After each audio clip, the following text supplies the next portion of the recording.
하나님 말씀은 창세기 37장 1절로 24절까지입니다. 요셉이 꿈을 꾸다입니다.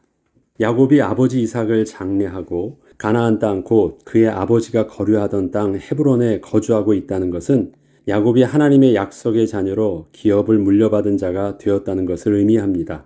형 에서는 경제적 조건을 따져볼 때 헤브론 땅이 그렇게 살기 좋은 땅이 아니었기에 특별히 욕심을 내서 가져야 할 필요는 없었고 많아진 자신의 가축과 가족들을 위해서 더 살기 좋은 세일 땅으로 이주하여 정착하며 살게 되었습니다. 에서는 야곱에게 장자권을 빼앗겨 헤브론 땅을 떠난 것이 아니라 물질적인 풍성함이 그동안 민감하게 반응했던 장자권에 대하여 별 의미가 없게 하였기 때문에 야곱에게 가문의 땅을 지키라고 하면서 자신이 스스로 떠났던 것입니다. 못생긴 나무가 산을 지킨다는 말이 있습니다. 쓸만해 보이는 나무는 사람들이 다 베어가니 결국 산에 남는 것은 사람들이 선택하지 않는 그런 보잘것없어 보이는 나무들만 산에 남아서 산을 지킨다는 의미입니다. 아브라함이나 이삭 그리고 야곱은 형제들이 볼 때 그리고 주위의 이방인들이 볼 때에는 좀 더 나은 곳으로 떠나지도 못하고 그저 그 좁고 척박한 땅에 갇혀 사는 그런 못생긴 나무와 같이 보였을지도 모릅니다. 더 잘 살 수 있고 더 넓은 땅을 소유할 수 있을 텐데 그저 그렇게 그 좁은 땅 헤브론을 떠나지 못하고 그저 그렇게 살고 있다는 것이 참으로 미련하게 보였을지도 모릅니다. 그러나 약속의 자녀의 삶에는 저들이 모르는 삶의 비밀과 삶의 이유가 있었기 때문에 저들은 그곳에서 살았던 것입니다. 히브리서 11장 8절로 10절에는 믿음으로 아브라함은 부르심을 받았을 때 순종하여 장래의 유업으로 받을 땅에 나아갈새 갈 바를 알지 못하고 나아갔으며 믿음으로 그가 이방의 땅에 있는 것 같이 약속의 땅에 거류하여 동일한 약속을 유업으로 함께 받은 이삭 및 야곱과 더불어 장막에 거하였으니 이는 그가 하나님이 계획하시고 지으실 터가 있는 성을 바랐음이라.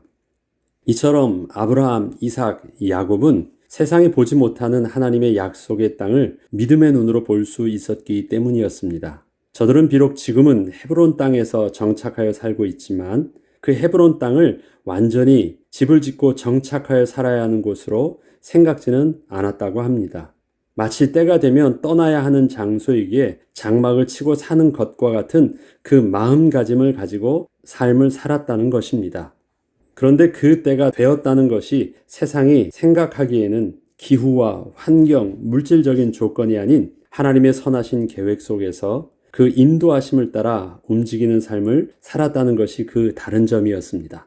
하나님의 언약 백성에게는 여호와 하나님의 인도하심을 받는 영적 비밀이 있었습니다. 저들은 여호와 하나님의 이름을 부르며 하나님께 제사하는 비밀이 있었기에 늘 하나님께 집중된 삶을 살 수 있었고 하나님의 뜻을 따라 인도받으며 하나님을 기뻐하며 하나님을 영화롭게 하는 삶을 살 수 있었던 것입니다. 오늘의 사건의 발단은 야곱이 아들 요셉을 특별히 더 사랑하는 것으로부터 시작되어집니다. 창세기 37장 1절로 4절을 보면 야곱이 가나안 땅 곧 그의 아버지가 거류하던 땅에 거주하였으니 야곱의 족보는 이러하니라. 요셉이 17세의 소년으로서 그의 형들과 함께 양을 칠 때 그의 아버지의 아내들 빌하와 실바의 아들들과 더불어 함께 있었더니 그가 그들의 잘못을 아버지에게 말하더라. 요셉은 노년에 얻은 아들이므로 이스라엘이 여러 아들들보다 그를 더 사랑하므로 그를 위하여 채색 옷을 지었더니 그의 형들이 아버지가 형들보다 그를 더 사랑함을 보고 그를 미워하여 그에게 편안하게 말할 수 없었더라. 야곱이 자신의 사랑하는 아내 라헬과 자신의 유모였던 드보라를 잃었다는 것은 가나안 땅에서 야곱의 삶에 위로가 될 수 있는 사람이 그 주위에는 없게 되었다는 것을 보여줍니다. 그러한 야곱에게 하나님의 약속의 땅 헤브론에서 현재 나이가 180세의 노인으로서의 그 삶을 살게 되었다는 것은 인간적으로 보면 야곱에게 큰 위로와 즐거움의 내용이 별로 없었다는 것을 알 수 있습니다. 이때 자신이 사랑했던 아내 라헬과의 기쁨과 행복했던 순간을 기억해주는 그 라헬의 몸에서 태어난 아들 요셉은 야곱에게 너무도 소중한 아이였습니다. 요셉에 대한 야곱의 사랑은 처음에는 하나님이 택하신 그 약속의 자녀로서의 관심이 아니었습니다. 그저 인간적으로 자신의 사랑하는 여인을 통하여 낳은 소중한 아들로서의 편애였습니다. 혹시 야곱 스스로 요셉에게 하나님의 약속의 기업을 물려줄 수 있었으면 좋겠다는 그 바람이 그 마음에 있었다 해도 그것은 그렇게 쉽게 자기 마음대로 되는 것이 아님을 야곱은 잘 알고 있었기에 야곱은 그런 자기의 마음을 겉으로 드러내지는 않았습니다. 그리고 이것은 자신이 지난날 동생의 신분으로서 형의 장자권을 탐낸 결과가 얼마나 자신을 고통스럽게 했었는지를 잘 알고 있었기에 하나님의 뜻에 따라 순리대로 진행되지 않았을 경우에 올 수 있는 부작용을 더 이상 자신이 사랑하는 요셉에게는 물려주기 싫었기 때문에 지난날 자신이 어머니 리브가에게 들었었던 그러한 하나님의 약속의 내용과 같은 말들은 요셉에게 해주지 않았습니다. 야곱은 요셉에 대하여 나름대로 조심해 키우려 했지만 노년의 야곱의 인간적인 연약함은 요셉에 대한 편애로 인하여 요셉이 형들에게 따돌림을 당하는 의도치 못한 결과를 낳게 하였습니다. 또한 아버지의 일방적인 사랑으로 자라온 요셉 또한 형들과의 관계에서 그 철없는 행동과 말로 인해서 더더욱 형들에게 미움을 받는 자가 되어 있었습니다. 이때 야곱과 요셉에게 하나님이 계획하신 새로운 사건이 시작되었습니다. 요셉이 꿈을 꾸게 된 것입니다. 요셉이 그들에게 이르되 청하건대 내가 꾼 꿈을 들으시오. 우리가 밭에서 곡식단을 묶더니 내 단은 일어서고 당신들의 단은 내 단을 둘러서서 절하더이다. 그의 형들이 그에게 이르되 내가 참으로 우리의 왕이 되겠느냐? 참으로 우리를 다스리게 되겠느냐 하고 그의 꿈과 그의 말로 말미암아 그를 더욱 미워하더니 요셉이 다시 꿈을 꾸고 그의 형들에게 말하여 이르되 내가 또 꿈을 꾼즉 해와 달과 11별이 내게 절하더이다 하니라. 그가 그의 꿈을 아버지와 형들에게 말하매 아버지가 그를 꾸짖고 그에게 이르되 내가 꾼 꿈이 무엇이냐? 나와 내 아버지와 내 형들이 참으로 가서 땅에 엎드려 내게 절하겠느냐? 그의 형들은 시기하되 그의 아버지는 그의 말을 간직해 두었더라. 요셉이 꿈을 꾸었다는 것은 요셉이 스스로 의도적으로 무엇을 진행하였다는 것이 아님을 알 수 있습니다. 요셉을 통하여 그러한 일들이 시작되어진 것입니다. 이것은 하나님께서 요셉을 통하여 이미 이스라엘 가문에 약속하셨던 하나님의 언약을 이루시기 위하여 새로운 시작을 하셨음을 의미합니다. 요셉의 의도적인 어떠한 진행이 아니었다는 것입니다. 요셉은 그저 꿈을 꾸었는데 그 꿈이 철없던 요셉의 입을 통해서 가족 전체에 전달되게 되었고 그렇지 않아도 형들과 사이가 좋지 않던 분위기 속에서 그 꿈은 더더욱 형들이 요셉을 오해하고 미워할 수밖에 없게 하는 계기가 된 것입니다. 만약에 이때 그의 어머니 라헬이 살아 있었다면 어찌 되었을까 문득 생각을 해봅니다. 아마 양상은 굉장히 달라졌을지도 모릅니다.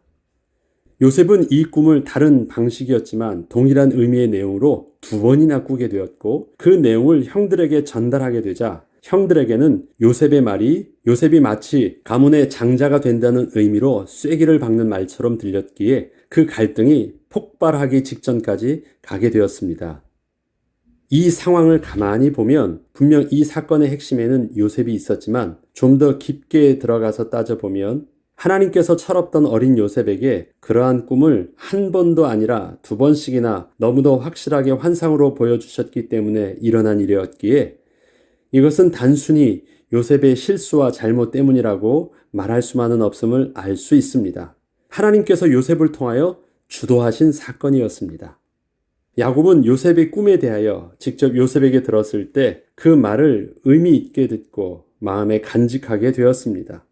그러나 나름대로 조심히 이러한 하나님의 계획이 가정에서 지난날 자신의 경우와 같이 잘못되는 일이 없도록 주의하기 위하여 야곱을 꾸짖기도 하고 다시는 그러한 내용을 더 이상은 말하지 말도록 요셉에게 주의를 주었지만 하나님의 새로운 시작을 야곱이 막을 수는 없는 것이었습니다. 요셉이 드디어 애굽으로 팔려가는 사건이 일어납니다. 요셉이 그들에게 가까이 오기 전에 그들이 요셉을 멀리서 보고 죽이기를 꾀하여 서로 이르되 꿈꾸는 자가 오는도다. 자, 그를 죽여 한 구덩이에 던지고 우리가 말하기를 악한 짐승이 그를 잡아 먹었다 하자. 그의 꿈이 어떻게 되는지를 우리가 볼 것이니라 하는지라. 르우벤이 듣고 요셉을 그들의 손에서 구원하려 하여 이르되 우리가 그의 생명을 해치지 말자. 르우벤이 또 그들에게 이르되 피를 흘리지 말라. 그를 광야 그 구덩이에 던지고 손을 그에게 대지 말라 하니 이는 그가 요셉을 그들의 손에서 구출하여 그의 아버지에게로 돌려보내려 함이었더라. 요셉이 형들에게 이르매 그의 형들이 요셉의 옷 곧 그가 입은 채색 옷을 벗기고 그를 잡아 구덩이에 던지니 그 구덩이는 빈 것이라 그 속에 물이 없었더라. 형들의 안부를 물으려 다가오고 있던 요셉에게 형들 전체가 동생을 죽여 없애버려야 하겠다는 생각과 말, 그리고 실제로 그렇게 행동하고 있는 모습을 보면 가문의 장자권에 대한 형들의 마음과 요셉에 대한 그의 미움이 얼마나 컸는지를 보여주고 있습니다. 형제들 전체의 분위기가 이러하였기에 요셉은 어쩔 수 없이 죽게 되었지만 요셉을 살려야겠다는 큰형 루벤의 속마음으로 인해서 요셉은 죽음을 면할 수 있었고 결국 애굽으로 팔려가게 된 것이었습니다. 지금 이 순간 이러한 상황 속에서는 이스라엘 가문에 있는 어느 누구도 하나님의 섭리를 깨달을 수는 없었습니다. 요셉을 죽이려 했던 형들은 그 요셉의 꿈을 부정함으로 완전히 그 꿈을 제거하려 했던 일이었고 야곱의 입장에서는 요셉의 꿈을 그 마음에 두었었지만 요셉의 죽음의 소식을 접함으로 더 이상 그 요셉의 꿈을 그 마음에 담아둘 수 없게 되었으며 요셉 자신도 그 꿈이 하나님이 자신에게 주신 것이었다면 그 꿈과 정반대로 이와 같은 전혀 희망을 품을 수 없는 상황으로 내몰릴 수는 없었기에 오히려 그 꿈 때문에 일어나는 이 상황 때문에 지금 그 순간에는 그 꿈을 더 이상 좋은 것이라 생각할 수 없게 된 것입니다. 그 순간에는 모든 것이 어떻게 해석할 수 없는 패닉에 빠진 것 같은 상황들이 일어난 것입니다. 훗날 이 사건은 하나님이 요셉을 인도하시는 과정 속에서 재해석됨으로 모든 하나님의 섭리를 깨닫게 되지만 지금 하나님의 침묵 속에서 이스라엘 가문에 일어나고 있는 이 엄청난 재앙과 같은 사건은 절망 그 자체였습니다. 어쩌면 다 해석할 수 없고 다 이해할 수 없는 그러한 절망의 사건들이 하나님의 주권적 섭리 가운데 오늘을 살고 있는 우리에게도 일어나고 있을지 모릅니다. 그때 철없고 미련했던 나의 연약한 모습 때문에 지금 이렇게 살고 있는 것은 아닐까 하는 후회가 있을지도 모르겠습니다. 그러나 우리의 연약함마저도 하나님의 선하신 계획 가운데 그 은혜로 사용하여 주시는 하나님의 인도하심이 있으므로 하나님의 계획은 결코 변함이 없이 이루어지고야 말 것입니다. 요셉의 사건 속에는 자식들을 편애했던 노년의 야곱의 그 연약함이 보입니다. 그리고 4명의 어머니로부터 태어난 형제들의 보이지 않는 갈등도 풀 수 없는 숙제로 보이기도 합니다.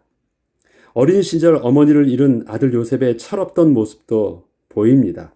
형제가 아니면서 서로 죽이고 싶도록 미워하게 된 시기와 질투 그리고 욕심도 보입니다.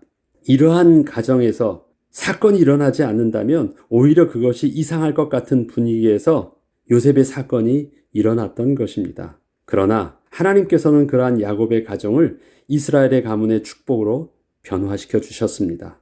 하나님은 하나님의 언약을 붙잡고 있는 이와 같은 우리의 가정을 통하여서도 하나님의 선을 반드시 이루실 것입니다. 나는 우리 가정은 이렇기 때문에 절대 될 수 없다라는 상황을 이미 하나님께서 야곱을 더 이상 야곱으로 부르지 않고 이스라엘이라 불러주시면서 야곱의 가문의 축복이 아니라 이스라엘 가문의 축복으로 하나님이 변화시켜 주시는 것을 우리는 보았습니다. 야곱이 달라진 모습이 아닙니다. 야곱의 그 모습을 통해서 하나님의 선하신 시간표가 시작되었을 때 그러한 모든 것이 결국은 그러한 분위기가 아니었다면 요셉이 애굽으로 갈 수 없었던 일이었고 요셉이 그 애굽에서 총리 대신이 될 수 있는 그 반전의 역사의 시작도 될 수 없었습니다. 요셉은 분명히 이것을 나중에 고백할 수 있었기 때문에 형들의 했던 그 행동들에 대해서 자기는 상처를 입지 않았음을 분명히 말해주고 있습니다. 하나님의 선이 전화위복이 된 것이 아니라 하나님은 그러한 가정의 모습을 처음부터 하나님의 선하심 속에서 계획하신 가운데 이루셨던 일들입니다. 그렇습니다. 저와 여러분의 환경이 요셉 가문보다 더 나으면 나아지 못하지는 않을 수도 있습니다. 우리 형제의 관계가, 우리 부모님과의 관계가, 또 나의 철없는 어리석음과 미련함이 우리를 통해서 하나님의 역사를 이루시기에 부족함이 보일 수도 있을 것입니다. 그러나 하나님은 그것과 상관없이 우리를 부르시고 구원 얻게 하시고 하나님의 자녀된 백성으로 복의 근원이 되게 하실 때는 그러한 우리의 가문과 가정의 배경을 통해서 하나님 마침내 이루시고야 말 것입니다.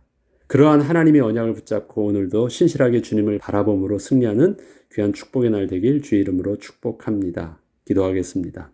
하나님 아버지, 야곱의 삶과 야곱의 모습과 야곱이 이루어 놓은 그 가정의 모습은 결코 평범하거나 온전치는 못했습니다.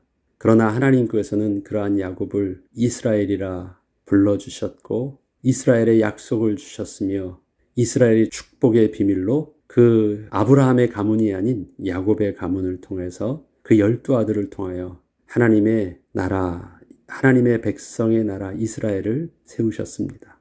하나님은 그렇게 하나님의 선하심과 전능하심 속에서 이루시고 마셨습니다. 하나님 우리의 가정 통하여서도 그러한 축복의 하나님의 언약의 비밀이 이루어질 줄 믿고 오늘도 선하게 인도함 받기를 원합니다. 우리의 마음과 생각을 지켜주시고 성령 하나님 함께하여 주시고 보호해 주심으로 오늘도 낙심치 않고 승리하는 귀한 축복의 날 되게 하여 주옵소서. 감사드리며 우리 주 예수 그리스도 이름으로 기도합니다.